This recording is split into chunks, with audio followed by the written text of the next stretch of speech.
Vamos a iniciar con la grabación y empezamos.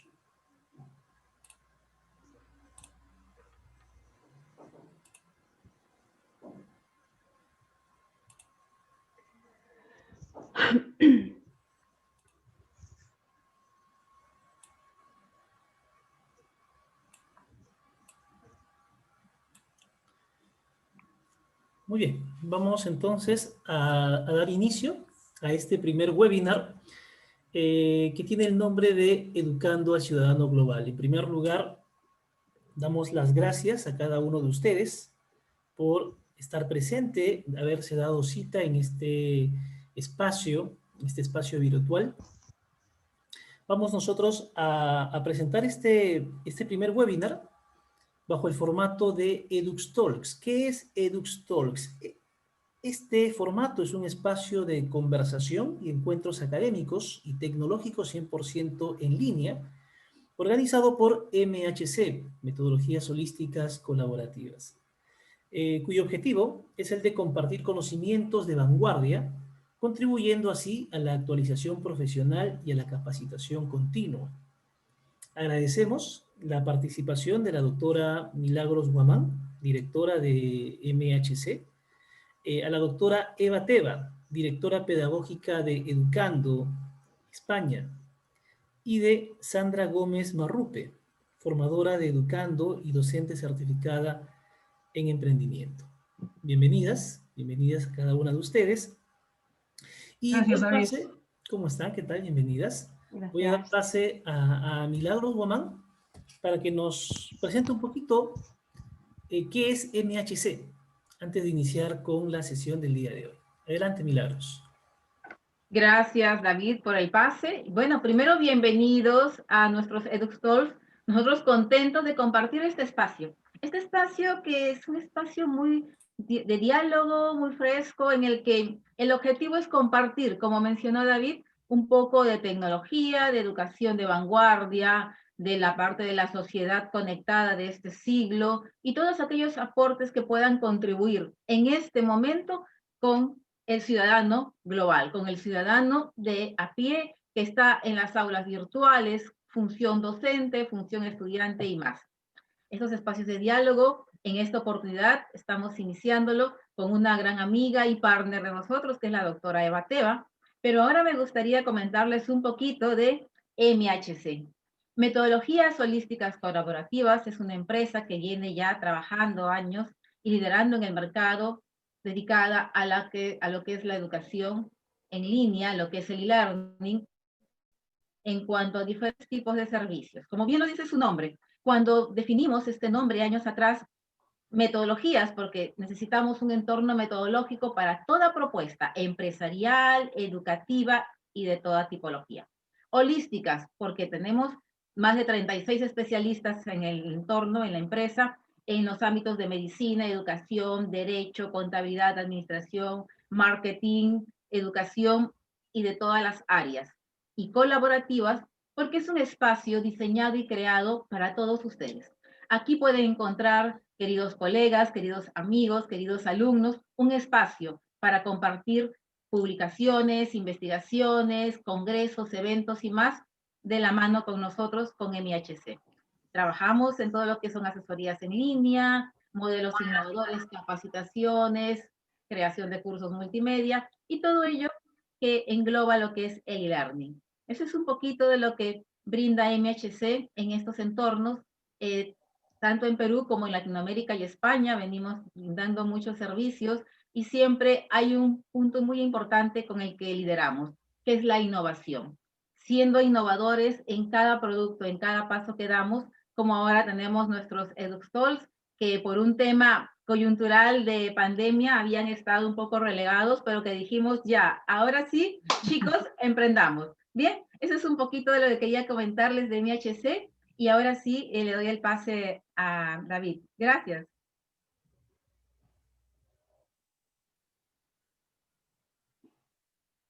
Gracias, Milagros. Sandra, adelante, por favor.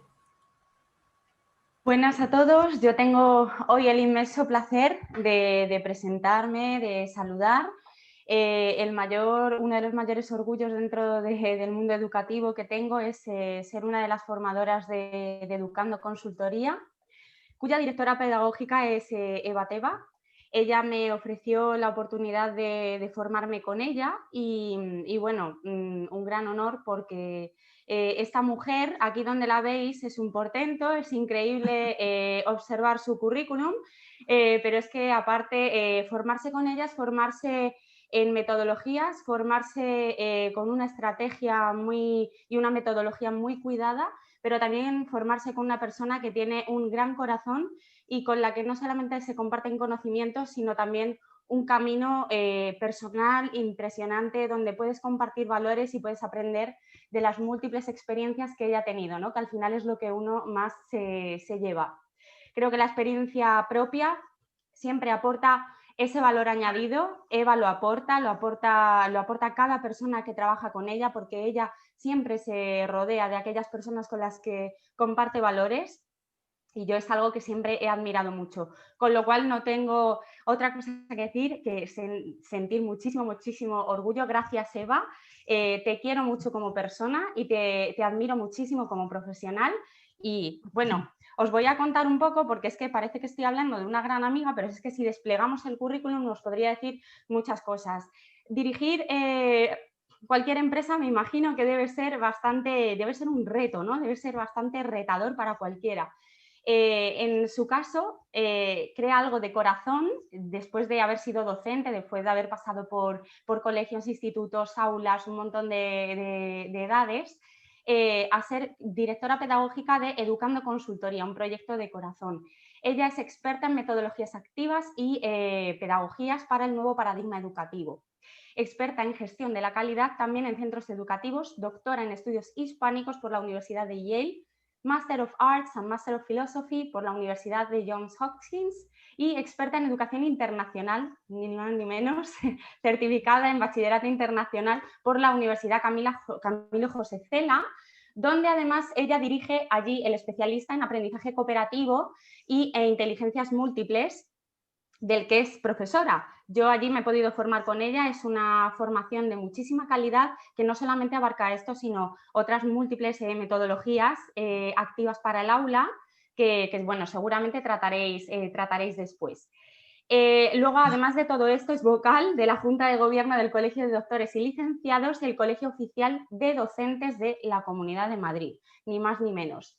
¿Y qué es Educando? ¿Cuál es este proyecto que nace? ¿Por qué Eva no se quedó en su día en un aula, siendo la maravillosa docente que es, y todavía fue más allá, ¿no? Para intentar llevar todo ese valor a muchísimas más personas?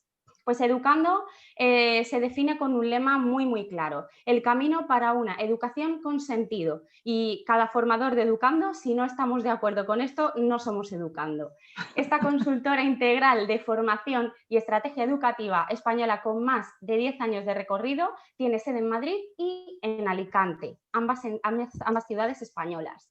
Educando lo forma un amplio equipo humano multidisciplinar cuyo pilar y valor principal siempre va a ser el trabajo en equipo y la reflexión sistémica y conjunta. Se han atendido a más de 300 instituciones aquí en España en los 3 sectores de educación que existen aquí. Tanto educación pública a través de los centros de formación del profesorado en varias comunidades autónomas, la concertada y la educación privada también. Se ha trabajado también con universidades a nivel nacional, como la Universidad Camilo José Cela en Madrid, la UNED, Fundación de la Universidad Complutense de Madrid, Universidad Miguel Hernández en Elche, e internacional, como Puebla de México, y con algunas instituciones escolares en Australia, además de un convenio con Australia Study. Como veis, muchísimas cosas. Luego, además, Educando está ofreciendo mucha formación a nivel de e-learning, como son las EduPils o como pueden ser los nanocursos, en los que la línea de actuación principal se hace consultoría estratégica y operativa en centros que están en procesos de cambio y de innovación, ofreciendo una amplia oferta en metodologías, en asesoramiento. Y desde hace 7 años se imparte en la joya de la corona, que es en la que, como he dicho, en la Universidad Camilo José Cela, el especialista de aprendizaje cooperativo e inteligencias múltiples. Yo lo he experimentado en primera persona, es la mejor formación que yo he hecho dentro de educación, y este año ya va por su 7ª edición. Así que esta formación soy consciente de que tanto a Eva como a las personas formadas y otros formadores les ha aportado numerosas satisfacciones. También, por supuesto, Educando es colaborador del Colegio Oficial de Doctores y Licenciados de Madrid y allí, como os comentaba, Eva Tebas es vocal de la Junta de Gobierno y el plan formativo de allí se dirige íntegramente dentro del Seminario de Innovación. ¿Qué más os podría contar? Pues seguramente un montón de cosas, pero bueno, vamos a parar aquí porque yo prefiero que de verdad, de corazón, que podáis escuchar tanto a la doctora Milagros como a la mencionada Eva Teba. Gracias, Sandra. Bueno, yo no sé, me ha abrumado un poco toda esta presentación. También decir y dar las gracias a nuestros anfitriones, dar las gracias por tener este espacio para compartir dos visiones de la educación que van muy alineadas, porque Milagros y ya nos conocemos hace tiempo y compartimos esos valores, esa manera de entender la educación, ese compartir es vivir y es hacerla crecer. Y bueno, nada, a pesar de todo lo que ha dicho Sandra, yo siempre me defino como una aprendiz.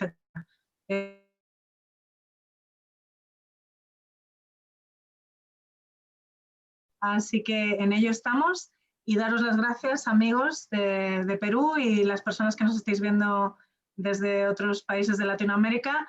Feliz y muy honrada de estar aquí compartiendo hoy con todos vosotros.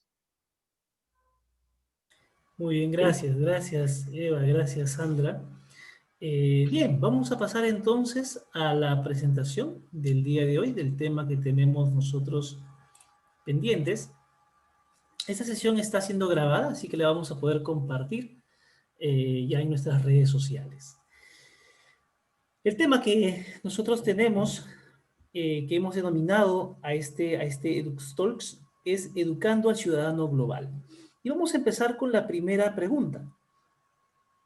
La primera pregunta tiene que ver con la educación tradicional versus la educación actual.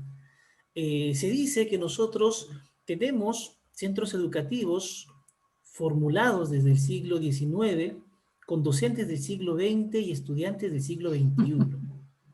Estamos dentro de un contexto bastante especial en el que muchas veces se critica a los sistemas educativos de no haber evolucionado, y más con las nuevas tecnologías.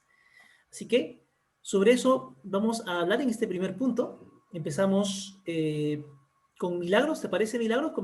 Empezamos contigo, luego pasamos con la doctora Eva. Perfecto, Adelante. gracias, David. Sí, definitivamente lo que has mencionado es una realidad, no es una utopía. Actualmente decimos la educación tradicional y no nos damos cuenta que parte de lo que hacemos, sobre todo si hablamos de Perú, Latinoamérica, en las aulas universitarias, en las aulas de los colegios, se sigue desarrollando las clases, en su gran mayoría, como la educación tradicional. Ese esquema, por ejemplo, que aún vemos en las universidades, de tomar el examen parcial y el examen final. Y aquí muchos latinoamericanos que están conectados van a decirme, sí, doctora, así es.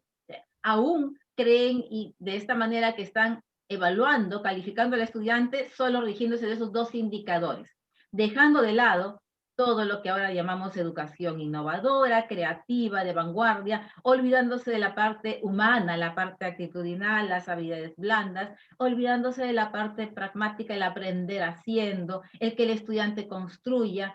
Se da mucho valor a la parte cognitiva, solo aquello que era en la educación tradicional. Y tenemos aulas que se jactan de tener mucha tecnología, pero que siguen trabajando con modelos de años atrás.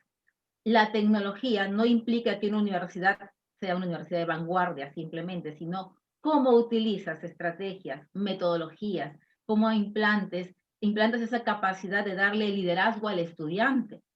La educación con la que nos formaron, y recuerdo aquí, años atrás, hace poquito, cuando iba al colegio o a la universidad, ¿cómo era?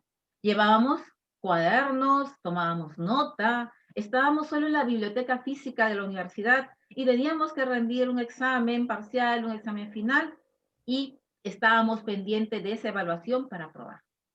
Los docentes, los profesores, que eran los catedráticos, la máxima autoridad, que aún en muchas universidades, entre comillas, vamos a decir, lo siguen siendo, por eso es que no ha variado mucho, daban una pauta, una norma, el estudiante tomaba nota y simplemente tenía que asumirlo tal cual. La educación en este momento, los estudiantes que tenemos en las aulas universitarias, no son como fuimos nosotros. Los estudiantes de esta época van a la universidad ¿con qué? Con su smartphone. Así de simple. Van con su smartphone, simplemente allí toman nota de todo y ellos están mucho más ávidos a poder profundizar y darnos con un clic la respuesta puntual del momento que para nosotros que realizamos ayer fue otra. La educación, la sociedad del conocimiento evoluciona de tal manera, evoluciona tan rápido, que lo que hoy estamos conversando en este EduxTalks, mañana ya va a haber variado. Lo que hoy compartimos acerca de una temática, una investigación, unas aplicaciones, mañana va a variar. Entonces, la educación tradicional, aún, como diría nuestro escritor peruano, don Ricardo Palma, se mantiene por allí como una tradición, escondida, pero se mantiene. Es una realidad. Recordemos, y esta es como a manera de, recordando un poco la literatura, había una de aquellas tradiciones peruanas que decía, al rincón, quita calzón, ¿no? El famoso don Ricardo Palma, que decía que el estudiante cuando tenía la osadía, el valor de decirle, profesor, doctor, doctora, me parece A, me parece B, o yo opino de esta manera, la sanción era que el estudiante se iba al fondo del aula y tenía que bajarse el pantalón y el profesor, por eso se llamaba el rincón quitacalzón, esa tradición muy pintoresca del Perú antiguo para compartirlo aquí con nuestras amigas de España. Así es. Pero esa educación, queridos colegas, yo les voy a comentar, yo no tengo muchos años. Cuando iba al colegio, todavía mi profesor, a mis compañeritos, los varoncitos, les decía, no has terminado de desarrollar la tarea, dame tus manos. Mi compañero de aula, que los vemos ahora, ponía en sus manos y le caía la regla. Y la mamá los felicitaba al profesor. O sea, estamos hablando de una educación que han pasado tantos años, pero que aún se ha seguido dando. Y quizás yo me he formado así como muchos de aquí. Pero ahora hay cambios, sí hay cambios. Ahora, pero el principal responsable de este cambio es el docente. Porque el docente tiene que ubicarse nuevamente y ahora recordar que no está aquí. Cuando yo ingreso con mis alumnos a las clases en línea o presenciales, les digo, chicos, vamos a compartir de manera horizontal. Yo aprendo de ellos todos los días y si aquí están, van a reafirmarlo. Aprendo de ellos porque todos en el equipo aprendemos como compañeros y aprenderé hasta el último día que yo viva. Siempre se los digo, porque nada está escrito. Y si me equivoco, pues soy ser humano. Nos vamos a equivocar, porque todo ser humano se va a equivocar. Y qué bueno que nos equivocamos, siempre les digo. ¿Saben por qué? Porque de ese aprendizaje vamos a mejorar. La próxima vez lo vamos a hacer mucho mejor. Por ello, esa educación tradicional que pintorescamente ha recordado a nuestro escritor peruano, don Ricardo Palma, lamentablemente en algunas escuelas del Perú y Latinoamérica, lamentablemente en algunas universidades, aún se mantiene. Y a eso es a lo que yo llamo la educastración. Cuando le decimos al estudiante, tienes que hacer la tarea A, B, C, D, ni más allá de D, ni más allá de A. Lo encasillamos, sin darle la oportunidad al estudiante de que él como líder proponga. Yo le digo a mis alumnos, impresionenme, no me pregunten cómo lo hago, simplemente impresionenme. Yo sé que ustedes lo van a hacer mejor de lo que yo esperaba. La creatividad no hay que romperla, no hay que bloquearla, hay que permitirle ese paso que no nos dieron a nosotros, que a nosotros acá en Latinoamérica nos bloquearon de cierta manera y que ahora sí nos hemos dado cuenta de ese error, pero lo hacemos diferente. Innovamos, proponemos, formamos alumnos creativos y siempre les digo, seamos disruptivos, rompamos ese esquema, ese paradigma, ese marco cuadriculado. Y lo podemos hacer todos, no hay distinción de edades. Eso es algo que he aprendido a lo largo de mis más de 28 años de carrera y profesión universitaria. Tengo alumnos en el doctorado de 78 años y que son el mejor alumno de la clase. No es cuestión de edades, es cuestión de toma de decisiones. Porque ¿quién lo permite? El docente. Si nosotros lo bloqueamos, él no va a avanzar. Si nosotros le damos la potestad y la libertad, ese es el estudiante de esta época. Claro, utiliza tecnología, por supuesto, y qué bueno que esté con tecnología de punta. Muy bien, que sea innovador, que sea creativo, que tenga la libertad y que sea esencialmente humano. porque si no es un ser humano y pierde esa identidad, no va a poder avanzar él ni nosotros con él. Ese es mi aporte y no sé, Eva, ¿qué puede comentarnos? Yo creo que nuestras realidades, de cierta manera, Latinoamérica y España han tenido procesos diferentes, pero en algún momento de partida por allí quizás hubo coincidencias. Sí. Por supuesto, Milagros. Mientras te estaba escuchando, estaba pensando que en la literatura siempre ha quedado ese pozo de esa escuela aburrida, poco efectiva, poco significativa para los alumnos. Tú mencionabas a Palma, yo me acuerdo de Machado con esos estudiantes, todo un coro infantil va cantando la lección 1000 veces.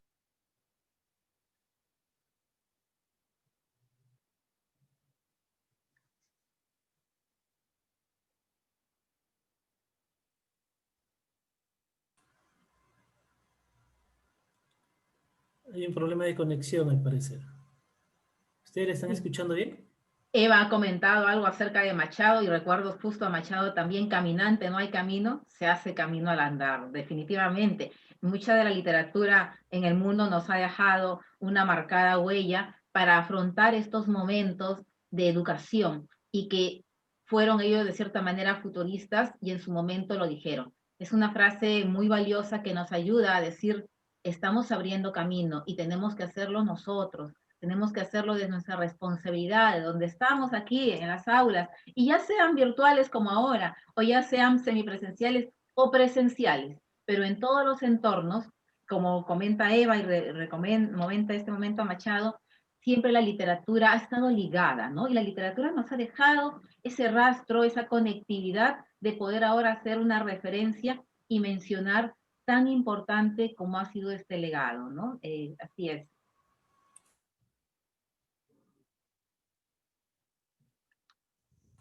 Al parecer Eva ha tenido un problema de conexión, se ya va a estar conectando nuevamente. Y Exactamente, pasemos a la está en siguiente ello. pregunta. Por Pasemos a la supuesto. siguiente pregunta. Hablando un poco ya acerca del nuevo, nuevo estudiante, al cual se le conoce como un prosumidor. En este contexto de la sociedad de la información, la sociedad del conocimiento, cuando antes el problema era la falta de información, ahora el problema ya no es la falta de información, sino la abundancia de información. ¿Por qué? Porque ya tenemos la capacidad de generar contenidos. E igual los estudiantes. Ellos son nativos digitales, ellos tienen la capacidad no solamente de recibir información, sino a la vez también producirla. ¿Qué podemos decir de este nuevo estudiante? ¿Cuál debería ser la relación del docente frente a este estudiante prosumidor? Has mencionado, David, una palabra clave muy interesante para el estudiante de esta época y me atrevería a decir también para el docente. Pero si hablamos del estudiante que va a tener este rol presumidor, va a ser aquella persona que no solamente se alimenta de las conexiones de este momento. Vivimos en una sociedad conectada, una sociedad, como nos dice George Siemens, sociedad del conectivismo, en la que cada uno de ustedes, desde sus países que están conectados, desde sus hogares u oficinas, somos un nodo de aprendizaje y brindamos y vamos nutriendo cada uno de los nodos un aprendizaje nuevo. Además, tenemos redes sociales, tenemos comunidades virtuales de aprendizaje a las cuales pertenecemos, ya sea con el rol estudiante, docente o más. Y es en estos entornos conectados que tenemos la responsabilidad no solamente de recibir, de consumir, sino también la responsabilidad de generar recursos. ¿Para qué? Para poder compartirlos y poder a su vez enriquecer estos nodos de aprendizaje, estos nodos de la sociedad del conocimiento y estas comunidades virtuales de aprendizaje. Los estudiantes de esta época tienen esa gran responsabilidad de ser los que ya no se conforman con recibir. Y qué bueno, porque así debe ser. En las actividades, en las universidades, y eso también se los comento por experiencia propia, generalmente yo soy muy la persona que asume el rol de que mi estudiante debe crear y generar su propio producto. Las actividades las vamos a crear, vamos a generar, ya sea una página web, ya sea una revista digital, un mapa mental, un infograma, con N herramientas que hay. Pero a su vez ellos, para crear ese nuevo producto y generar ese nuevo producto para el consumo de otros compañeros, ellos han utilizado recursos base, que pueden ser videos del canal de Vimeo, de YouTube y otros espacios, Google Académico. Con esos insumos, ellos generan un nuevo producto y se convierten en productores, van a producir. Y ese producto, a su vez, en este ciclo conectivista, pasa a ser luego consumido por los demás. ¿Y por qué mencioné que no solo esto aplica para estudiantes, sino que aplica fabuloso para los docentes? Los docentes, queridos colegas, amigos, debemos de comenzar a generar, a producir nuestros propios recursos, no solo consumir. Está muy bien, podemos encontrar excelentes videos en el canal de YouTube, excelentes recursos materiales, pero ¿dónde está nuestro aporte? ¿Dónde está lo que nosotros como especialistas en medicina, en educación, en ingeniería, en comunicaciones, en pedagogía, en andragogía, somos? Eso que nosotros tenemos como especialista y que conocemos, podemos aportar, crear productos. Y es allí donde viene este gran concepto que nos ayuda a utilizar, ¿qué cosa? La tecnología. Solo con nosotros utilizar la tecnología podemos viralizar en un clic un video que hoy vamos a crear. Por ejemplo, este video que estamos produciendo y todos estamos generando hoy día, dentro de unas horas va a estar compartido en todas las redes sociales y estamos contribuyendo para que otras personas, para que otros innovadores, otros especialistas puedan generar un nuevo producto. ¿Mejor que este? Por supuesto, claro que sí, porque siempre el siguiente producto va a ser mejor. Por lo tanto, docentes y estudiantes tenemos esa gran responsabilidad de poder generar nuevos contenidos y para eso tenemos que tener ciertas competencias. Una de las primeras, tener la capacidad de investigar y ser muy cautos con ello para poder producir nuevos productos y generarlos. Además, manejar, por supuesto, la tecnología. Claro. ¿Y quién nos va a ayudar con ello? Acompañarnos de videotutoriales en línea, de recursos en la web, de autocapacitación. Y finalmente, la especialista, el especialista, que va a ayudar a poder contribuir en ese nuevo producto. Entonces, estamos en una sociedad en la que producimos y consumimos, una sociedad en la que la educación ha pasado a cumplir ese rol tan importante y que mediado por las redes sociales, porque como todos ustedes tenemos redes sociales, lo compartimos, lo viralizamos, ya no es la época en la que, wow, este video, esta conferencia la guardo y no la comparto para nadie, va a ser mi propiedad privada, no, esa típica de la canción también en una peruana, no, eso ya es para compartirlo con la sociedad del conocimiento, para que podamos contribuir con un granito de arena a ese camino que nos decía Machado, ¿no? Caminante no hay camino, se hace camino al andar. Y bueno, Eva, te doy el pase para que continuemos conversando sobre este tema.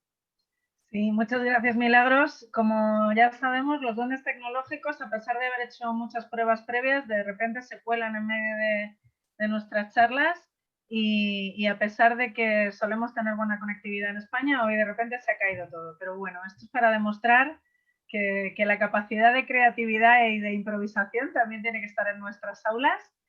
Y ya hemos vuelto, veo que me estáis oyendo bien. Retomando un poco al hilo de lo que estabas diciendo, yo recuerdo cuando hace aproximadamente una década en España empezó la carrera de los colegios por esa diferenciación.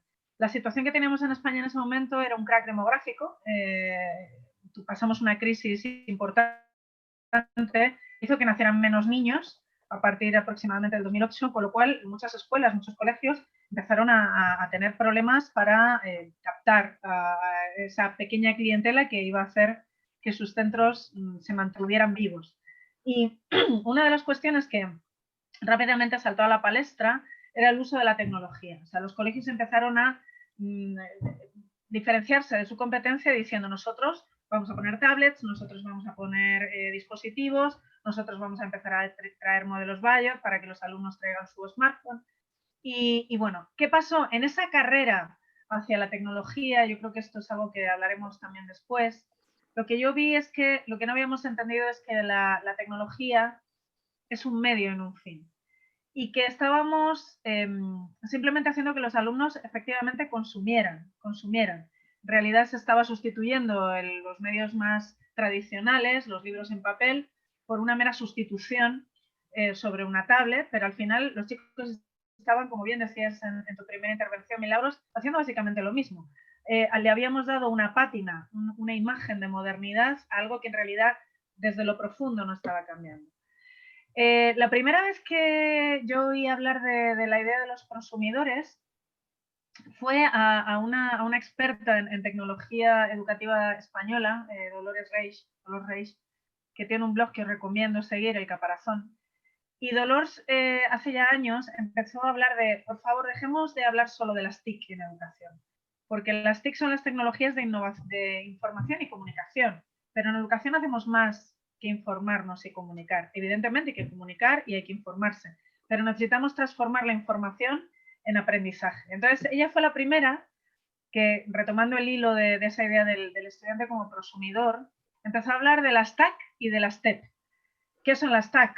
Las TAC es transformar esas tecnologías de la información y la comunicación en las tecnologías del aprendizaje y la colaboración, por eso TAC, ¿no? Siguiendo la filosofía de vuestra empresa y de vuestro proyecto, colaboramos porque construimos el conocimiento conjuntamente.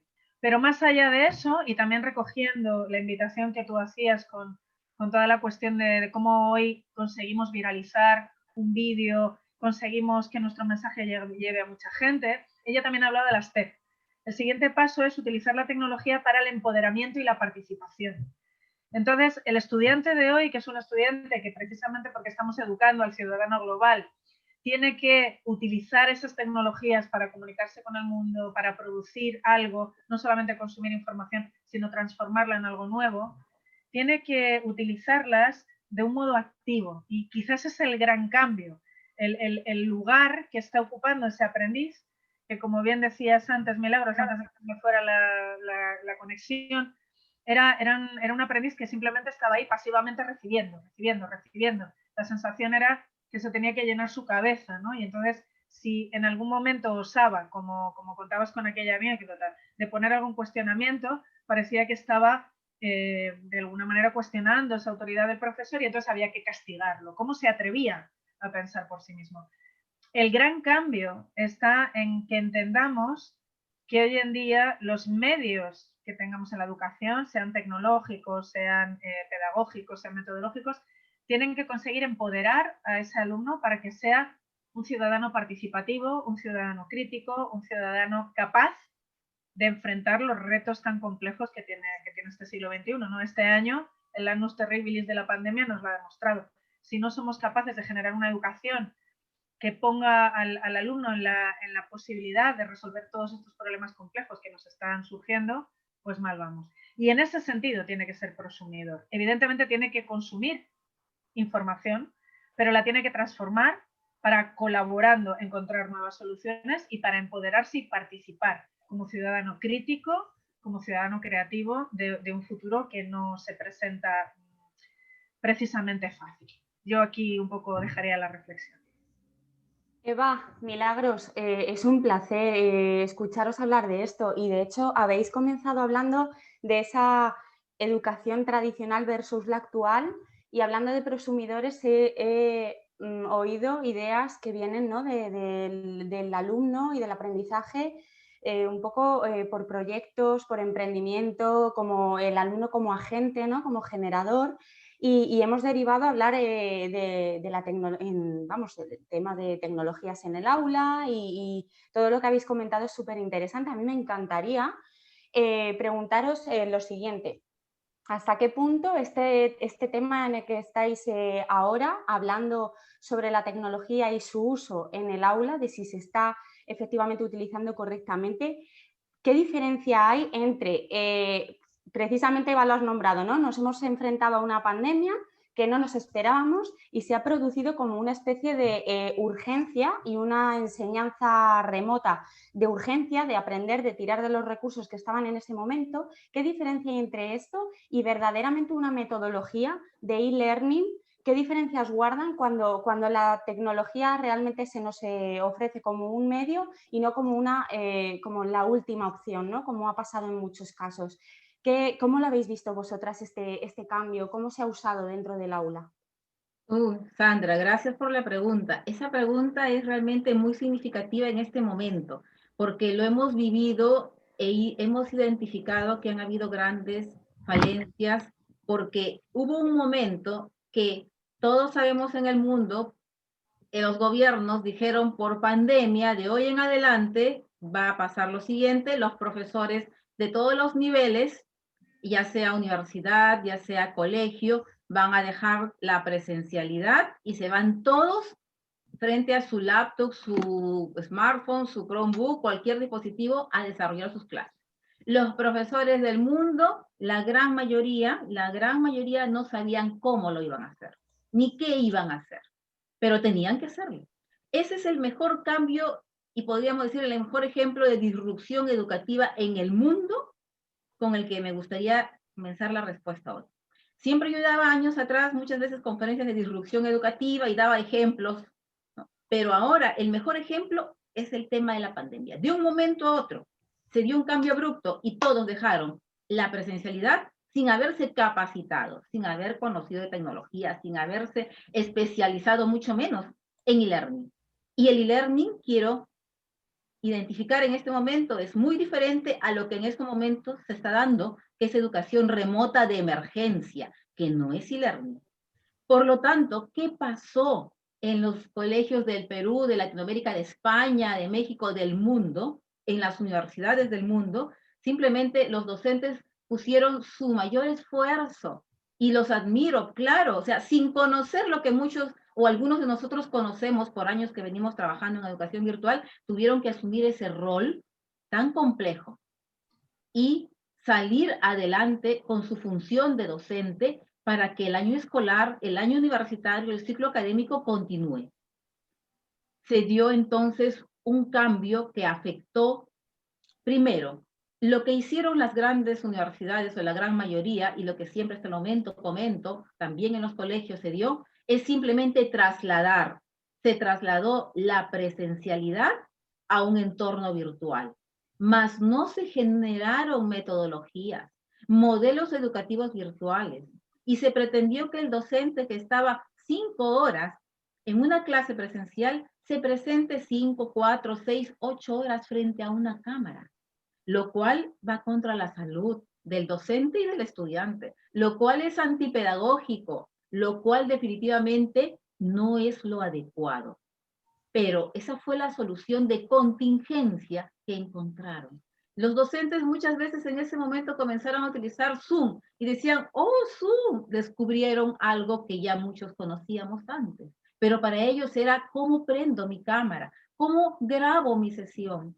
Recuerdo con mucho cariño este momento, era el mes de marzo, y recibí muchas llamadas por WhatsApp, por redes de amigos de Perú, Latinoamérica, diferentes países. Doctora, recomiéndeme un LMS. Doctora, recomiéndeme un software para crear videos. Doctora, recomiéndeme un software para crear una comunidad virtual, etcétera, etcétera. Y yo les decía, yo les puedo recomendar N herramientas, N LMS, habría una lista interminable y nunca acabaríamos, porque tecnología hay 1000. Pero partamos de algo muy importante que siempre lo digo en las asesorías a universidades y servicios que también trabajo. Tenemos que tener una metodología e-learning, un modelo pedagógico virtual. Así tengas 20 LMS, 50 software de herramientas para crear videoconferencia y más. Si no tienes un modelo pedagógico e-learning, si no tienes una metodología, no tienes nada. Solamente estás haciendo eso, trasladar la presencialidad al, entre comillas, entorno virtual.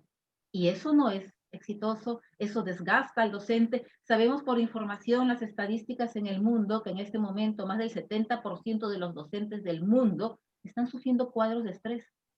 Y más del 20% ya están en tratamiento psiquiátrico. ¿Por qué? Porque ese momento coyuntural tan complejo de trasladarlo tal cual ha caído en lo que menciono, la parte afectiva, emocional, salud, y alumnos estresados que han traído como consecuencia familias estresadas. Entonces, es un ciclo. Por ello, importante que en este momento, que ha sido disruptivo de la educación en el mundo, se asuma como un proceso de transformación, de cambio. La disrupción tiene una segunda característica adicional a la que comento, que después de este cambio abrupto que se da y es tan complejo y nos cuesta mucho, viene el primer producto que no es bueno, es malo, es de regular calidad, pero este producto va a ir como, va mejorando, queridos colegas, va mejorando y con la práctica este producto va a ser A1. Ese es el ejemplo de disrupción. ¿Qué va a pasar con los docentes? Marzo 2020, docentes, ¿cómo prendo mi smartphone y cómo hago mi videoconferencia? ¿Cómo entro a Edmodo? ¿Cómo prendo mi Edux? Etcétera. Ha ido evolucionando. Marzo 2021 van a ser, como siempre digo, Superman y la Mujer Maravilla tecnológicamente, con e-learning van a estar potenciados. Ya van a ser unos docentes que así, los vamos a aplaudir a todos. ¿Por qué? Porque han aprendido gradualmente, han ido mejorando. Ejemplo de disrupción educativa. Por ello, la educación virtual, el e-learning como tal, recordemos, tiene una característica muy especial. Parte de un modelo pedagógico virtual, parte de metodologías específicas para estos entornos, muy diferentes a las metodologías, a los modelos pedagógicos de la presencialidad. Cada uno tiene una diferente estrategia. El e-learning tiene dos etapas muy importantes, la etapa sincrónica y la etapa asincrónica. Y mayor valor se le da a la etapa asincrónica, es decir, a los foros, a las tareas, a las wikis, a las comunidades virtuales de aprendizaje, en la que el estudiante se vuelve muy autónomo, con mucha autodisciplina y desarrolla sus sesiones acompañado por el docente, pero no con el docente face to face en una cámara. Y su momento sincrónico no debe pasar del 20% de todo el proceso educativo. Es ese momento en el que se reúnen, como ahora, a conversar, a debatir con el profesor, a aportar, a afianzar ideas, más no a que se repita todo el contenido, el concepto de la clase en esa hora o en esa media hora o en esa hora y media. Eso es e-learning.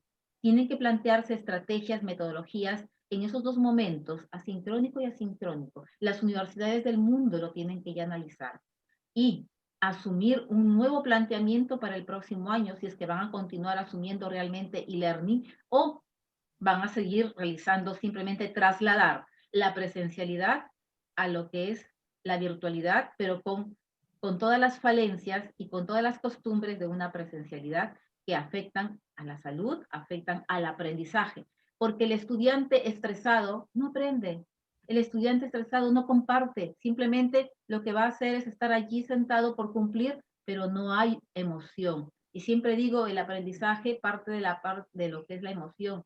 Sin emoción no hay educación.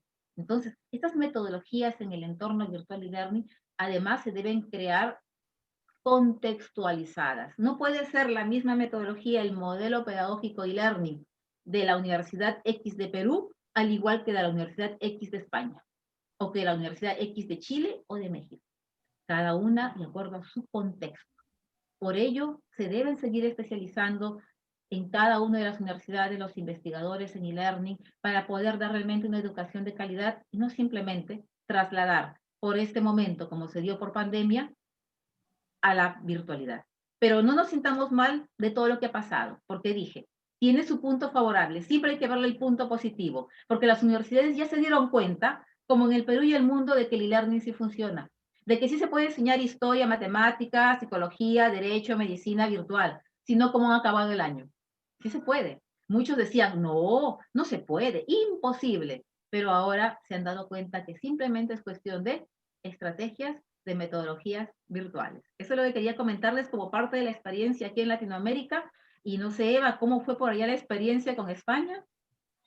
Bueno, estaba escuchándote y pienso que al final esta pandemia nos ha puesto en un laboratorio mundial que efectivamente ha acelerado un cambio que ya se venía dando. En España hablamos mucho de la primavera pedagógica y de los cambios que ya se venían construyendo, pero Sandra nos hablaba de esa enseñanza remota de emergencia. El problema ha sido la emergencia o la urgencia. Tenemos un dicho en España que supongo que tendréis muy parecido o igual allí en la hermana Perú, que es que lo urgente se come lo importante. ¿Y qué es lo que ha sucedido? Pues que en esa urgencia que ha habido que atender rápidamente a estos niños, a estos jóvenes, a estos universitarios que de la noche a la mañana se tenían que quedar encerrados en sus casas, La urgencia nos ha hecho que nos fijáramos en el cómo, en la herramienta, en cómo funciona Zoom, cómo enciendo la cámara y cómo edito el vídeo, y no tanto en el por qué o el para qué. Y el por qué y el para qué responden a lo que realmente tiene que cambiar si esto que ha venido para quedarse lo queremos hacer bien. Y es el diseño instruccional. Tú lo has dicho muy bien, has hablado del peso que tiene que tener lo síncrono y lo asíncrono. Creo que al final, en una situación de urgencia, lo que nos pasa es que nos falta el tiempo para la reflexión. Lo que yo he visto aquí es que ha faltado una planificación a nivel macro. En España he estado comparando datos de qué ha pasado con, por ejemplo, el tema de la brecha digital, que no solamente ha sido una brecha digital de uso, como tú señalabas, Milagros, sino de uso en el sentido de que había docentes que no sabían cómo manejarse y niños y jóvenes que no eran tan nativos digitales como nos creíamos, porque eso también es un mito, ¿no? O sea, esto de que no, pero los chicos lo saben hacer todo. No, cuando los chicos les hemos pedido que a través de herramientas que no estaban acostumbrados a utilizar siempre, no todos han sabido asumir el reto, ¿no? Entonces, ni los chicos y los jóvenes eran tan nativos digitales y luego los profesores han ido a la herramienta en sí y no a la finalidad para la que utilizaban esa herramienta. Entonces, dos cosas tienen que cambiar definitivamente para que esto siga mejorando y esta situación de laboratorio mundial de transformación disruptiva continúe por el buen camino. Uno es un diseño instruccional adecuado, bien reflexionado, en el que la metodología sea la clave y la herramienta, tecnológica o no, sea, pues eso, una herramienta, un medio, la manera de conseguir que la metodología esté ahí, donde el aprendiz está en el centro, donde sea agente de cambio, que lo ha mencionado Sandra, y también donde le sigamos dando peso a la construcción de todas esas habilidades blandas de las que tú hablabas al principio. Necesitamos entender cómo hacer que la gente colabore, que la gente construya a través de la tecnología. Y el tema de la salud digital, que lo has destacado. Y salud digital no es solamente la cantidad de horas que yo me siento delante de una pantalla con el cuello inclinado en una postura antinatural, o el que ya hay estudios, el que haya determinados chavales que se les hayan deformado, se les empiezan a deformar las falanges por teclear demasiado deprisa. La salud digital es también entender cuál es la etiqueta, cómo nos tenemos que comportar cuando utilizamos las redes. Entonces, la capacitación de los docentes para que puedan hacer ese proceso de reflexión y ese diseño instruccional apropiado tiene que tocar muchas más cuestiones que lo que tiene que ver con el mero uso de la herramienta. Tenemos que reflexionar mucho sobre la finalidad, ¿vale? Y luego, la tecnología va muy rápido, tú lo has dicho, Milagros. No nos podemos dejar obnubilar por esa rapidez. Porque si me hablas de herramientas para editar vídeos, hoy hay 25, mañana habrá 35 y pasado mañana habrá 200. No se trata de ver cuántas herramientas manejo, sino por qué estoy utilizando esta. Evidentemente, si hay otra mejor, pues tendré que conocerla y tendré que participar en comunidades de aprendizaje para que alguien me diga, oye, ¿has probado esta otra? Pero lo importante no es la cantidad, sino la reflexión tranquila sobre el diseño instruccional y cómo las metodologías están apoyadas por las herramientas tecnológicas que decidamos, ¿no? Así que estoy como tú, he tenido la misma sensación. O sea, cuando me decían, cuéntame qué herramienta para compartir contenidos es mejor, cuéntame qué Learning Management System uso, ¿es mejor Teams o es mejor las herramientas de Google? O nos vamos a Moodle. Es que ahora resulta que en mi colegio estábamos utilizando la G Suite, pero ahora resulta que la comunidad autónoma de turno dice que no la podemos utilizar. Bueno, tranquilos. Digo, la urgencia no nos deja reflexionar sobre lo realmente importante. No es tanto la herramienta, sino el cómo utilizamos la herramienta y por qué estamos decidiendo ese diseño o no. Así que, nada, muy alineada contigo y me da la sensación de que hemos tenido problemas muy, muy similares en ambos países. Así es, excelente. Definitivamente esta pandemia lo que ha hecho es acelerar este proceso de digitalización. Y como bien lo comentan, no simplemente tiene que ver con el uso de la tecnología. Es importante una metodología apropiada a un determinado contexto. Hablando de ello, en esa línea, ¿qué tipo de metodologías activas son las más apropiadas eh, y permiten colocar al aprendiz en el centro del aprendizaje. Al aprendiz como un agente de cambio en su entorno local, pero también a un entorno global. Milagros, adelante. Bueno, definitivamente mencionamos hace un momento que hay metodologías especialistas en lo que es en el e-learning, metodologías para los entornos presenciales, pero si hablamos nosotros y nos dirigimos más a estos entornos e-learning, estos entornos virtuales, una de las que me gustaría puntualizar y que es muy viable en estos momentos por lo que tenemos al día a día es utilizar lo que es el mobile learning. Los móviles sabemos que en las estadísticas en el mundo, si bien es cierto, hay gran cantidad de personas que ya tenemos internet, pero si vemos la cantidad de personas, usuarios que tienen una laptop, un equipo en casa y los que tienen un smartphone en la mano, hay un gran porcentaje de los que tienen más un smartphone. Por lo tanto, ¿por qué no utilizar dentro de las estrategias, las metodologías virtuales con los estudiantes el móvil? O en las clases también semipresenciales o presenciales. Tenemos una cantidad de aplicativos móviles que nos pueden ayudar a construir. ¿Quiénes? Los estudiantes, que ellos generen desde el mobile learning sus propias estrategias y puedan crear sus productos. ¿Para quién? Para la comunidad. Entonces, aplicar ellos esta estrategia seguida por el microlearning, el microblogging. Utilizar también, ¿por qué no? Muchas veces dicen, las redes sociales no. Las redes sociales. Hace poco, yo he estado en clase hace una semana con mis estudiantes y estábamos trabajando TikTok y la educación.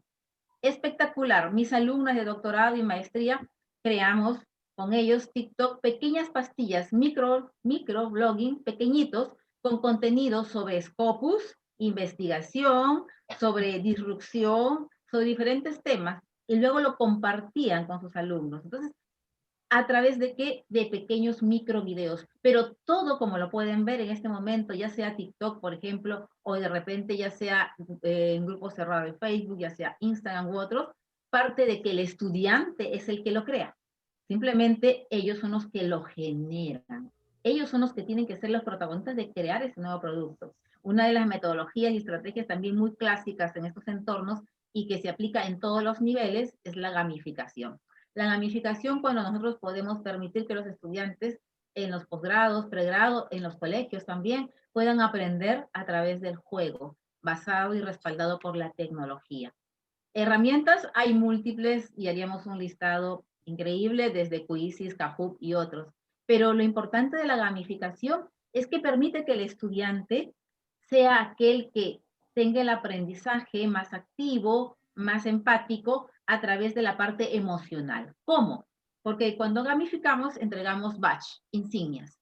Gamificamos, entregamos, es como nosotros cuando recordemos estábamos en la universidad y nos recibimos, obtuvimos el grado de bachiller y nos pusieron una medalla y nos dieron un diploma. Ese fue nuestro primer badge, una insignia, un premio. ¡Wow! ¡Qué motivación! Yo recuerdo mucho, con mucho cariño, foto con mi mamá, foto con mi hermano, ¿no? Emocionada. Luego sustentamos la siguiente tesis y nos dieron nuestra medalla, nuestra insignia, nuestro badge, que fue la medalla de licenciada o título, como se llama acá en Perú, Latinoamérica. Nuevamente una foto, un recuerdo, emocionada porque había recibido esa medalla que me distinguía por algún logro.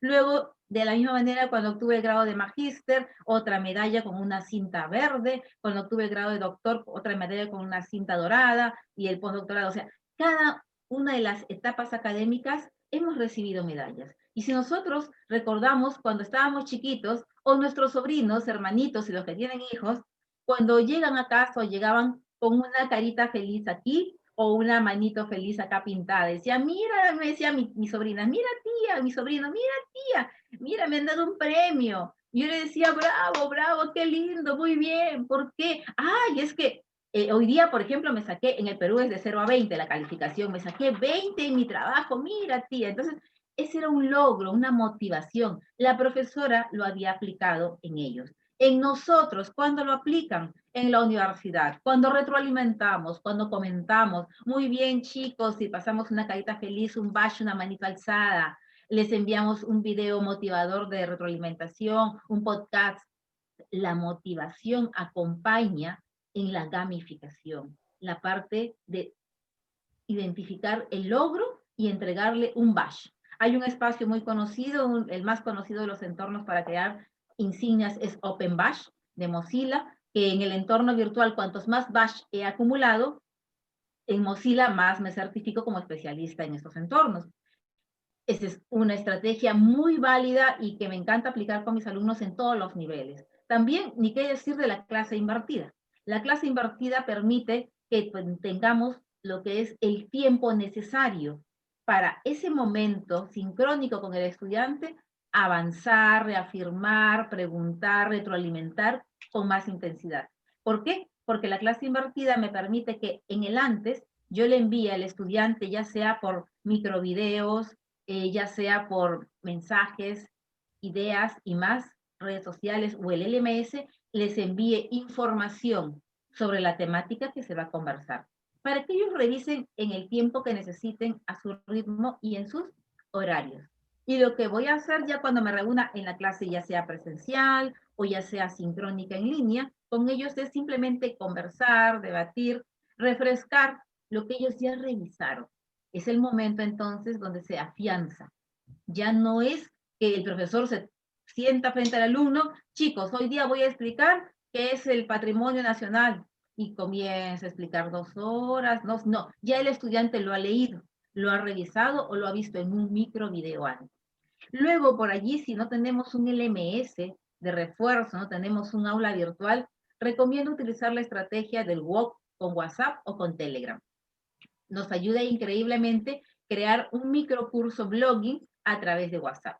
WhatsApp me permite enviar videos, claro que sí, imágenes, por supuesto, podcasts que son audios también, todo tipo de archivos. Crear nuestras listas de difusión en la que solamente puede ser el administrador, el docente y el delegado o todos, y compartir esta información tan valiosa con ellos, porque quizás estos alumnos no están en nuestra querida y hermosa Lima o no están en las ciudades capitales.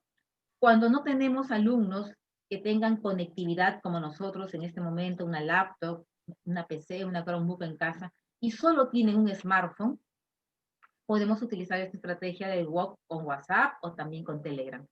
Tuve una experiencia trabajando no solo con una universidad, sino con 4 universidades acá en Perú y también con el Ministerio de Educación y con UNESCO. Con UNESCO llegué a lograr la alfabetización digital a nivel nacional de los docentes con la ayuda del smartphone. Los LMS no fueron lo suficientemente viables para lograr, porque la realidad del Perú en ese momento, como lo es ahora, era que no tenían todos una computadora, y mucho menos internet. Lima es una burbuja, y las ciudades XX del Perú, pero el resto no lo tiene. Por lo tanto, los profesores a nivel nacional tenían esa necesidad de poder completar actividades. ¿Y qué es lo que se trabajó como estrategia? Bueno, les dije, yo estaba a cargo de los proyectos, utilicemos WhatsApp. Todos tienen, aunque sea en el pueblito más alejado del Perú, en el Amazonas, en la altura, en la sierra profunda, tienen un celular. Y a través de este smartphone les enviábamos todos los materiales, porque ellos nunca pudieron ingresar a su aula virtual, pero sí pudieron ingresar a través del smartphone a ver los materiales y a completar las actividades, porque sí tenían un smartphone, aunque sea con una cuenta gratuita de 10 soles, 20 soles, que son 3, 4, 5 dólares, que no tenían otro equipo. Entonces, estrategias hay múltiples, entre las que he mencionado, las más ágiles para poder lograr que el estudiante sea ¿qué cosa? Lo que mencioné hace un momento, disruptivo, innovador, creativo, y que él mismo genere su propio aprendizaje. El aprender haciendo no es cuestión solo de decirlo, sino de darles el pase a ellos para que ellos lo hagan. Bueno, parece que Eva ha tenido algún problemilla técnico. Estoy segura de que ella nos podría hablar de muchas metodologías como docente de las mismas que es. Y bueno, me parece que se está conectando. Seguramente nos hable de sus especialidades en un momentito. Milagros, ¿cuál es la estrategia que más te ha funcionado? ¿Hay alguna metodología que destacarías frente a las demás? Sí, definitivamente en todo lo que es el e-learning funciona muy bien lo que es la clase invertida. Cuando tú tienes un LMS, porque el LMS te permite crear y configurar todo antes. Por ejemplo, en MHC tenemos nosotros los cursos, tenemos más de 30 cursos en diferentes temáticas y las trabajamos en el modelo de clase invertida con nuestra metodología propia. Ellos tienen el aula construida con todos los materiales previos y ya cuando llegue ese momento de la sesión sincrónica con los docentes en un café virtual, lo llamamos así, un café virtual, y ahí se reúnen con el especialista y pueden afianzar todo lo que ya está por defecto en el aula, pero que ahí conversan con el profesor y pueden pedirle una hora de café, una hora de reunión, afianzando. Y bueno, lo que te comento a nivel nacional que me pasó fue la experiencia de UNESCO y Ministerio acá en Perú, que tuve que alfabetizar en 5 oportunidades, y ahí es donde apliqué lo que es el WOC, y me fue espectacular porque ahí sí no habían computadoras, pero sí habría mínimo un smartphone. Qué bueno. Eva, ¿qué nos cuentas tú respecto a todo esto? Bueno, aparte de todo lo que ya ha dicho Milagros, que estoy muy de acuerdo y estamos utilizándolo también aquí en las universidades, por aportar algo más, creo que podemos trabajar procesos de indagación muy bien utilizando las tecnologías, generar situaciones de resolución de casos en la universidad, todo lo que tiene que ver con el aprendizaje basado en proyectos con sus distintos pasos y etapas, es algo que se puede trabajar en presencialidad, en entornos híbridos y en entornos evidentemente virtuales, y todo lo que tiene que ver con el aprendizaje-servicio, cómo nosotros podemos, teniendo en cuenta ese contexto que tenemos que cambiar, ofrecer las herramientas a través de todos estos entornos virtuales para que los alumnos puedan hacer algo por su comunidad, a nivel, pensando a nivel global, ¿no? El famoso Glocal, pero también atendiendo a las necesidades que cada uno de los contextos tenga. Esto es algo que evidentemente las tecnologías nos han acercado la posibilidad de poder compartir soluciones, de poder diseñar prototipos, etc. Todo lo que ha dicho Milagros, evidentemente lo certifico también desde aquí, es lo que estamos intentando hacer. Desde las universidades se le está dando muchísima importancia, pues, a todas estas soluciones creativas, y efectivamente hay que echarle mucha imaginación, y cuando la brecha digital pues, nos impide a lo mejor que tengamos un equipo de muy buena calidad o la conectividad sea de aquella manera, pues utilizar WhatsApp, utilizar Telegram. Os podía contar la anécdota de lo que nos sucedió. Nosotros tenemos el curso escolar de septiembre a junio, y en el mes de abril, cuando estábamos encerrados todos en las casas, algunos de mis alumnos de la universidad les pilló en sus pueblecitos donde tenían muy mala conectividad, y entonces, bueno, pues el proyecto final tenía que ser una defensa de todo lo que habían desarrollado en inglés, y había una chica que me mandaba mensajes y me decía, es que la conectividad que tengo en el campo, estaba en la casa de sus padres allí perdida en una finca en la España profunda, es muy mala. Entonces, el vídeo que estoy intentando hacer es que no soy capaz de cargarlo en la Blackboard, ¿no? que es el sistema Learning Management System que tenemos en la universidad. Y yo le decía, digo, bueno, pues nada, no te preocupes, vete mandándome trocitos de la defensa a través de WhatsApp, yo me descargo esto en casa, lo monto yo, lo edito y lo cargamos como evidencia de aprendizaje, porque evidentemente, claro, no podemos olvidar que todo esto tiene que quedar de alguna manera recogido para que luego pues, todos los procesos de calidad de las universidades pues, puedan determinar que efectivamente hay evidencias. Y bueno, pues es la anécdota que os puedo contar, o sea que nos han pasado muchas cosas en estos meses, que ha habido que echarle mucha imaginación, que ha habido que tener bueno, pues, situaciones de urgencia que hemos tenido que cumplir, y que bueno, que ahora mismo, como decía, me preocupa el tema de las planificaciones más sistémicas, porque tengo la sensación de que a pesar de que vamos rápido, no sé si hemos aprovechado bien, al menos en España no he tenido la sensación de que el verano ha sido bien aprovechado en algunos casos para reflexionar sobre qué fallos ha habido, ¿no? Entonces, la sensación es que nosotros ya hemos empezado un nuevo curso escolar y muchos de los fallitos que vimos en esa enseñanza remota de urgencia siguen sin solucionarse del todo. Pero bueno, vamos más decididamente hacia aprendizaje basado en proyectos, aprendizaje servicio, estudio de casos, todo el tema del emprendimiento. Un país que no tiene altos grados de emprendimiento como pasa en España, pues es un país que se queda atrás y no es igual de competitivo que otros países en Europa. De esto Sandra os podría contar muchísimo porque ella es la experta en emprendimiento de nuestro equipo. Y en general cualquier metodología en la que el alumno sea agente de cambio. Estamos en un momento en el que tenemos que ser mucho más transdisciplinares, tener una visión más global y más holística y trabajar por la consecución de, bueno, pues de una serie de objetivos pues, para cambiar este mundo y para conseguir que problemas tan complejos como esta pandemia no nos pillen la próxima vez tan de improviso, ¿no? Así que nada, vayamos a por ello decididamente. Creo que estamos en ello y creo que estamos en el buen camino.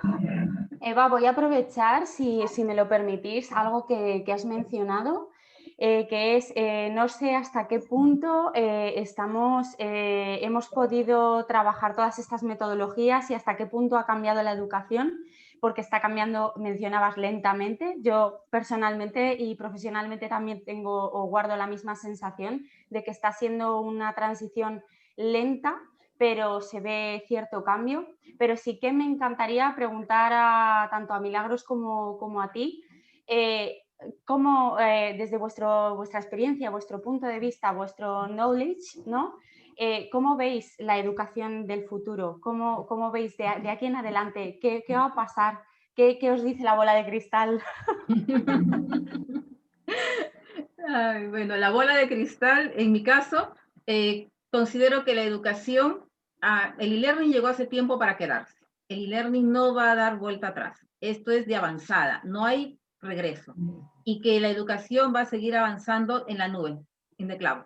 Definitivamente las universidades ya no van a estar pensando en construir esos hermosos jardines, que me encantan, por supuesto, esas hermosas ciudadelas universitarias, los laboratorios físicos, ya no. Ya la inversión de las universidades en este momento y con la experiencia está en laboratorios digitales, en servidores en la nube, en mayores repositorios, en tecnología y en capacitación a los docentes para que no vuelva a pasar lo que coyunturalmente se dio cuando los docentes no están capacitados en un momento determinado. Entonces, la educación yo la visualizo de aquí hacia adelante ya más gira construcciones en la nube y no tanto físicas. Ahora, algo muy importante, eso sí, que el rol, la responsabilidad del docente como tal, el tutor, instructor, como se le llame en cualquier universidad de Perú, Latinoamérica, España y otros, siempre va a estar presente.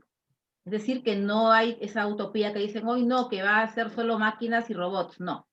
Porque el que genera este entorno emocional, afectivo, ¿quién es? El ser humano. ¿Quiénes somos? Los docentes y los estudiantes. Entonces, tiene que siempre va a estar presente la figura del docente, del instructor, el tutor virtual, el catedrático, maestro o miss, como se le llame. En todos los entornos, lo que va a suceder es que va a tener un soporte tecnológico, el cual él va a tener que tener muchas competencias y habilidades y desarrollar más de las que hoy tiene. Pero ya no porque lo capacite la universidad, ya no por lo que lo capacite el Ministerio de Educación, no, sino que el docente desde ya y el docente a futuro va a tener que él autocapacitarse. Tenemos muchos espacios en la web, tenemos N MOOCs, cursos masivos gratuitos en línea para certificarnos de manera gratuita, actualizándonos. Tenemos N cantidad de cursos virtuales gratuitos, tenemos N cantidad de webinars como estos, tenemos N cantidad de congresos virtuales abiertos como el que pronto también vamos a tener en marzo nosotros. Tenemos N cantidad de videos en canales de YouTube, universidades del mundo certificadas con credenciales. ¿Y por qué este docente de ya futuro no va a estar actualizándose permanentemente? Es su responsabilidad. Él, como parte de su formación y aprendizaje de toda la vida. Y esta universidad en la que el estudiante va a estar siendo ya por defecto el protagonista, el creativo, el empático, el que construye. Y el docente solo va a ser el que está acompañándolo, mediando, motivándolo, alentando y permitiéndole en este acompañamiento que él siga potenciándose y que siga construyendo su propio aprendizaje. Vivimos en una sociedad conectada. El conectivismo va a seguir avanzando, ya no tiene vuelta hacia atrás. El e-learning va a seguir avanzando, no hay retroceso. Las universidades tienen que cambiar. Por eso es que siempre decimos, ¿no? La sociedad cambia, ¿por qué las universidades no? Los tiempos cambian, las universidades también. ¿Son retos? Claro que sí. Y estos retos parten de la responsabilidad no solo de nosotros, los docentes. Yo tengo la suerte en mi vida profesional académica de haber cumplido rol. He trabajado más de 20 años en el Ministerio de Educación, vengo trabajando más de 28 años dedicada a la educación y en mis entornos de especialista y learning más de 15 años. Y en estos años he tenido la suerte de ver generaciones desde los 6 años, que son muchos de mis alumnos que ahora ya están grandes, adolescentes en colegios en secundaria, en universidades en pregrado, en maestría, alumnos en doctorado. En ver las generaciones cómo han ido creciendo, cómo han ido avanzando. Y esta oportunidad me ha permitido no solo cumplir el rol como docente en algún momento, como gestión, siendo directora, siendo jefaturas y más, y también como investigadora, porque lo que no se publica, queridos colegas, no existe. Por eso es nuestra responsabilidad permanentemente también publicar todas las investigaciones, las propuestas que nosotros formulamos. Y esa visión de estos poquitos años que les menciono tengo, que para mí ha sido muy importante en mi crecimiento como persona, más allá de profesional, como ser humano. He aprendido que si no soy empática, si no soy motivadora, si no soy cálida, si no le brindo la oportunidad a mis alumnos de ser horizontal y dejar que ellos brillen, que ellos crezcan, y que ellos crezcan y generen esta universidad del futuro en la nube, en el cloud, y que se potencien, por supuesto, en tecnología, pero que no solo se potencien en tecnología, que se potencien en ser cada día más seres humanos y que puedan vivir en esta sociedad globalizada, en este entorno, como el tema de hoy día, en este entorno globalizado, y que podamos compartir experiencias. Ya no es solo yo, no. Por eso MHC es metodologías holísticas colaborativas, es de todos, es holística y es colaborativa, en la que todos contribuyen, docentes, alumnos, amigos de Latinoamérica, de España, de Estados Unidos, del mundo, forman parte de este gran equipo, y yo estoy muy contenta de este crecimiento, y que apostamos siempre por una educación futurista, una educación de avanzada, pero sin dejar la parte humana, acompañada de la parte tecnológica, andragógica y pedagógica. Qué gusto escucharte, Milagros, y ver lo bien alineadas que vamos en ambas compañías y en nuestras experiencias. A ver, yo quisiera hacer una diferenciación que en realidad no es una dicotomía, porque no es un enfrentamiento, pero sí veo que la escuela del futuro y la universidad del futuro, la educación del futuro, porque me habéis preguntado por la educación, va a ser diferente en función de qué etapa de la educación estamos hablando. Creo que precisamente la pandemia nos ha demostrado que aunque el aprendizaje se produce en cualquier lugar donde hay personas que construyen juntas la información para convertirla en conocimiento, y que por lo tanto uno puede estar generando escuela, cada uno desde su casa y a través de una pantalla, creo que sin embargo en los niveles más bajos de la educación, en la educación infantil, en la educación primaria, algo que nos ha traído esta pandemia es que nos hemos dado cuenta de que trabajar esa parte humana de la conexión y del contacto y del estar juntos es vital. En ese sentido, creo que en los albores de la cuarta revolución industrial, que Milagros está hablando mucho de eso, en un momento en que muchas de las cuestiones que hoy en día todavía hacemos las personas se van a automatizar y vamos a estar en un mundo donde los humanos van a tener más tiempo para ser humanos después de que pasemos esta crisis tremenda de la cantidad de trabajos que van a desaparecer, etcétera, vamos a ir hacia una pedagogía más lenta, en el sentido de más reflexiva, o al menos yo así lo deseo y así lo espero. Precisamente porque en los albores de esa cuarta revolución industrial vamos a tener que ser más humanos que nunca, y vamos a tener que darnos cuenta de que en todo lo que sea acumulación de conocimiento y procedimientos mecánicos, las máquinas lo van a hacer infinitamente mejor que nosotros, ya lo hacen mejor que nosotros. Entonces, estoy de acuerdo con Milagros en que esa labor del maestro, que es un ingeniero de experiencias de aprendizaje, o del profesor universitario que acompaña al alumno, va a estar ahí. Y vamos a ir hacia una pedagogía más lenta, porque nos vamos a dar cuenta de que no podemos seguir construyendo currículos acumulativos y enciclopedistas. va a llegar un momento en que la obsolescencia del conocimiento va a ser tan rápida. O sea, Milagros y yo más o menos tenemos la misma experiencia, el mismo recorrido en años de docencia. Cuando yo acabé mi carrera universitaria, mi licenciatura en el año 97, lo que yo aprendí en esa carrera me valía para aguantar bien en mi mundo laboral 4 o 5 años. Después aquello se empezó a acelerar. Ahora mismo hay gente que empieza una carrera universitaria y los conocimientos que adquieren el primer año, en el segundo año ya están obsoletos, dependiendo del mundo en el que nos movamos. Por lo tanto, tenemos que ir hacia una pedagogía y una educación más reflexiva y más lenta, donde en lugar de acumular un conocimiento que rápidamente se queda obsoleto, tenemos que reflexionar más, mejor y más profundamente sobre qué es lo que la educación tiene que entregarle a la sociedad. Y desde luego lo que le tiene que entregar es todo ese desarrollo de esas habilidades blandas, que las famosas habilidades del siglo XXI, de las que estáis hablando todo el rato aquí. La colaboración, el pensamiento crítico, el ser capaz de construir, el generar sinergias, el ser creativos, la resolución de problemas complejos, todas esas cuestiones que al final derivan de una educación en la que el aprendiz está en el centro. Si no le ponemos ahí y no le empoderamos, como hemos estado defendiendo desde el principio, es difícil. Entonces, por eso digo que no es diferente como lo veo, en el sentido de que veo una universidad cuyas estructuras profundas se están sacudiendo y probablemente, si no son capaces de adaptarse, se van a pegar un gran trastazo. El otro día veía una noticia de que las universidades latinoamericanas habían perdido como el 70% de sus alumnos en medio de esta pandemia. Las españolas no sé si andarán por 70%, pero han perdido también alumnos. ¿Por qué?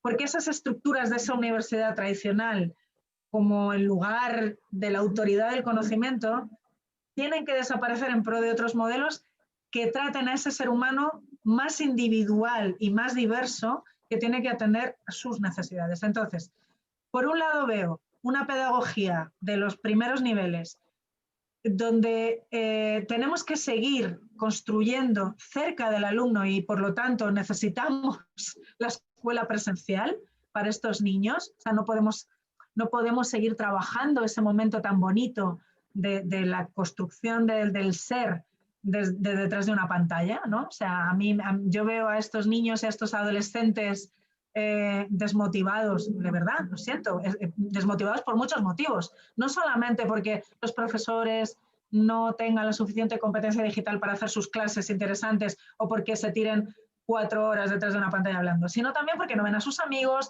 porque no tienen el refuerzo del grupo, porque su identidad como personitas se está formando. Entonces, por un lado, creo que vamos hacia esa educación en los niveles más bajos.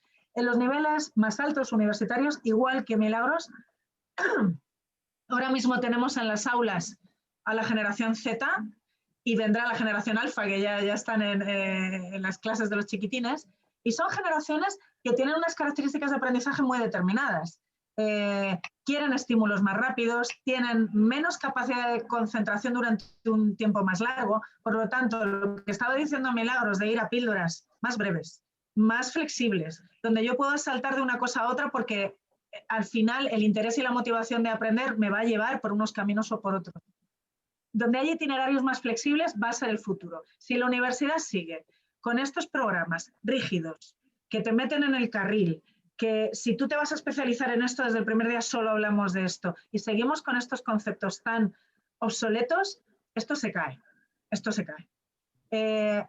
Los momentos de transición, evidentemente, hay una resistencia férrea. Yo ahora mismo estoy viendo gente que defiende la universidad, digamos, que heredamos desde el humanismo del siglo XVI a capa y espada, y yo entiendo que hay que especializarse en el conocimiento, pero tenemos que ir hacia otros modelos.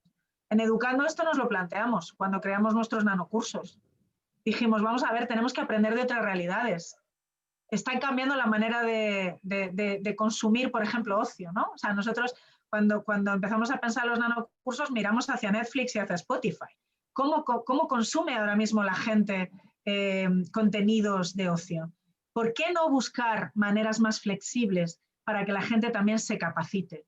Porque veíamos que muchos profesores en el mundo quieren realmente formarse, pero son conscientes de que o bien lo que se les ofrece desde sus gobiernos, sus centros de formación del profesorado, sus instituciones, no responde exactamente a las necesidades que ellos están detectando o simplemente no les motiva y no les interesa. Entonces, teníamos que buscar soluciones diferentes y más flexibles.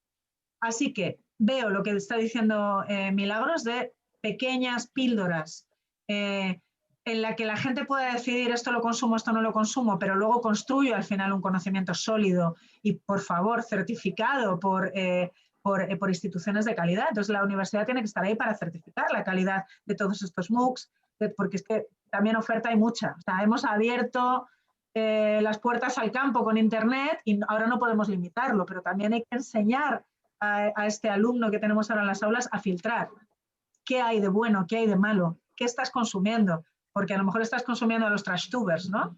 A esta gente que solo pone basura en las redes sociales. Entonces, hay que aprender a filtrar. Hay sistemas educativos que ya están generando asignaturas dentro del currículo para enseñar a los chicos a filtrar los contenidos que vienen de la red, para tener criterio, porque ahora mismo nos están bombardeando por todos los lados. Pero estoy de acuerdo en que van a ser soluciones de microlearning, en el sentido de que van a ser pequeñas píldoras mucho más flexibles para que cada uno pueda tomar lo que necesita en cada momento y al ritmo que se pueda conciliar, uno, con la capacidad de atención, que no es la misma la de la generación Z que la mía o de la de mi madre, que se crió con la radio y la televisión en blanco y negro, ¿vale? Y a la vez que me satisfaga porque yo, desde mis necesidades personales, estoy individualizando mi camino formativo, no que me metan en una carrera en la que voy a saber desde que empiezo hasta que acabo cuáles van a ser mis asignaturas año a año. O sea, eso ya no vale. Estas estructuras universitarias tan tradicionales yo creo que se tienen que replantear, pero muy rápido, porque si no, no van a perder el 70% de los alumnos. Es que al final muchas universidades van a tener que replantearse, cerrar muchos de sus titulaciones y de sus grados, y esto puede ser un tema social muy preocupante. A mí me preocupa como profesora universitaria, pero ojo, las crisis son oportunidades, como decía Milagros al principio. Así que así lo veo yo, Sandra. No sé si mi bola de cristal estará acertada. ¿Qué nos dices, David? Que a mí, a modo de conclusión, me parecía un buen cierre, y creo que a David también, preguntaros por precisamente vuestra visión, ¿no? de cara al futuro, con toda la información, ¿no? de todo vuestro bagaje, experiencia, todo lo ocurrido, la situación actual, la experiencia de ahora, ¿no? Y con ello, ¿no? Cómo estáis también sintiendo, no solamente viendo que esto avanza. Excelente conversatorio, y esa era la idea de este formato, ¿no? Que podamos conversar acerca de temas que son relevantes. Hemos visto aquí ya el chat se ha abierto, han habido muy buenas apreciaciones de parte de los participantes, se les agradece también a ustedes por la experiencia que nos han expuesto en este tiempo. Vamos ya a culminar. Vamos a culminar con unas preguntas bastante cortitas en realidad. Aquí en el chat nos han escrito, nos han hecho algunas preguntas. Cualquiera de ustedes los puede responder. El primero dice el siguiente. Dice, ¿cuál es el modelo pedagógico y learning requerido para las instituciones educativas? A ver. Yo les diría que, como mencioné, si primero se contextualiza dependiendo de la necesidad. Un modelo pedagógico y learning puede ser muy diferente para un colegio, primaria, secundaria, como para pregrado, posgrado. En esencia, cuando es 100% e-learning, la parte macro, recomiendo que debe estar basado en los momentos sincrónicos y asincrónicos, dándole un gran peso a la parte asincrónica y máximo el 20%, si es que no es el 10%, solo a la parte sincrónica, es decir, el face-to-face a través de una videoconferencia. Debe ser construido este material, este curso como tal, previo, y cuando el estudiante comience el curso ya debe encontrar todo listo porque ha sido revisado, validado por el especialista, el profesor, el tutor. Y la construcción de la metodología ya está muy regida, importante por la parte del contexto, el nivel académico, la tipología de cursos, por aquí me gustaría destacar. No es igual una metodología para un curso de tesis que un curso de matemáticas de números, que un curso de letras, un curso de idiomas, un curso de e-learning. Van a tener variantes dependiendo de esta tipología. A su vez también dentro de las estrategias e-learning recomiendo siempre que haya, por ejemplo, nosotros en MHC, nuestros cursos tienen, por ejemplo, un foro de socialización. Este foro de socialización lo tenemos abierto durante todo el tiempo que dura el curso. Si el curso dura 2 meses, el foro está abierto desde el principio hasta el final de los 2 meses. Si dura un mes, igual. Y este foro de socialización es un foro así como nosotros, EduTalks, muy cálido, muy abierto, para que el docente, el estudiante, todos ahí puedan comentar algún tema específico no calificado, no evaluado, como un foro de pregunta, respuesta y dinamización. Es un único foro que dura 2 meses o un mes dependiendo del curso. Otra estrategia dentro de ellos podría mencionar que siempre es importante brindarles lineamientos, lo que es la etiqueta en el entorno virtual. Darles lineamientos de cómo debe ser la conducta, su comportamiento en este entorno, tanto al estudiante como al docente, para que haya sintonía y así no cada uno quiera o pretenda por tomar una decisión, por muy creativo, tomar una decisión diferente y de repente va en contra de un lineamiento general del programa, ya sea un curso libre, de extensión, un curso de una empresa o de una universidad y otro. Y sobre todo, algo muy importante en la estrategia o la metodología, que sea flexible.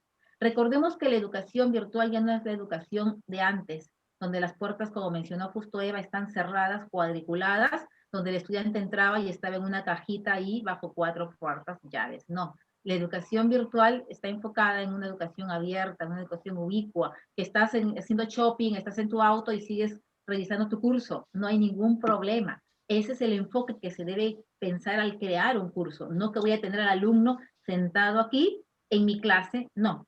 El docente y el alumno podemos estar en la playita en Miami recibiendo nuestra clase y conversando con el tutor, y estamos dentro del aprendizaje. Entonces, el e-learning tiene que ser muy flexible, muy empático, muy cálido, muy contextualizado y teniendo siempre una comunicación permanente del docente con el estudiante. Excelente. La siguiente pregunta, creo que va más dirigido a Eva. El significado de TEC y TAC. Eva, Vale, fenomenal. Vamos a ver, TEP, que sería el último paso, serían tecnologías para el empoderamiento y la participación.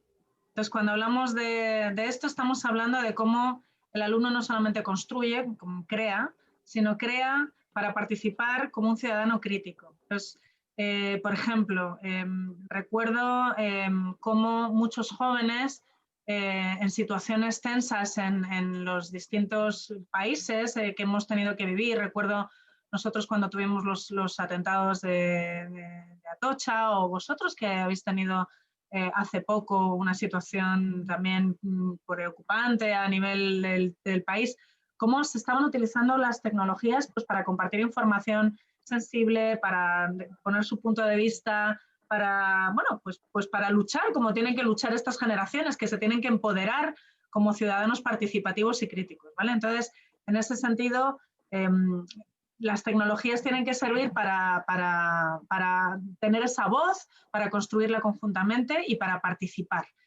El TAC sería el segundo paso. O sea, el paso sería pasar de TIC, tecnologías de información y comunicación, a TAC, que serían tecnologías del aprendizaje y la colaboración. Sabemos que el aprendizaje no sucede si no construimos juntos el conocimiento. La información la transformamos en conocimiento, ¿de acuerdo?